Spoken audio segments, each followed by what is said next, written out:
तमाम लाडक्या बहिणी ज्या 11व्या महिन्याच्या हप्त्याची वाट पाहत आहेत त्यांच्याकरिता एक मोठी अपडेट स्वतः अजित पवार यांनी कबूल केलं की आम्ही सुरुवातीपासूनच योजनेबाबत अनेक चुका केल्या आहेत। मागच्या वर्षी जुलै महिन्यामध्ये या योजनेला जेव्हा सुरुवात केली तेव्हा तोंडावर निवडणुका असल्या कारणानं बहिणींच्या अर्जाची तपासणी व्यवस्थित झाली नाही। आता या संदर्भात अजित दादा काय म्हणाले त्याचा आपण एक व्हिडिओ पाहूयात जेणेकरून तुम्हाला समजेल की तुम्हाला योजनेचे पैसे मिळणार की नाही। कारण झालं असं आहे की आता जेव्हा फेर तपासणी करण्यात आली तेव्हा जवळपास लाखो महिला अशा निघाल्या ज्या सरकारी कर्मचारी असून सुद्धा योजनेचा लाभ घेत आहेत। यांचा लाभ यापुढे बंद करण्यासाठी ही आता परत फेर तपासणी होत आहे आणि या कारणामुळेच तुम्हाला मे महिन्याचा हप्ता अजून मिळालेला नाही। आता यापुढे कोणत्या बहिणींना लाभ मिळणार आणि कोणत्या बहिणींना यापुढे लाभ मिळणार नाही ते आपण या व्हिडिओच्या माध्यमातून पाहूया। तत्पूर्वी व्हिडिओला एक लाईक आणि चॅनलवर नवीन असाल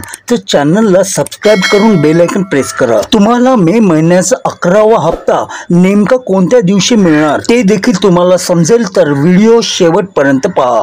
ज्यावेळेस आम्ही ही योजना आणली त्यावेळेस आमच्याकडे फार काळ कमी होता। तुम्हाला सगळ्यांना आठवत असेल की 2-3 महिन्यातच लगेच निवडणुका लागू होत्या। त्यावेळेस या सगळ्या गोष्टी तपासण्याच्या करता जेवढे वेळ पाहिजे होता तेवढा मिळाला नाही, तरी आपण आव्हान केलेलं होतं। आपल्याला असं वाटलं होतं की जे त्याच्यात बसत नाही ते अर्ज करणार नाही, परंतु काहींनी केलेलं आहे। आता दिलेले पैसे तर आम्ही काढून घ्यायचा प्रश्न येत नाही। अरे बाबा कशाला आता कारवाई करायला निघतोय करणार, मान्य आहे ना, चुकलं त्याच्यामध्ये, आता त्यांनी नको होतं करायला।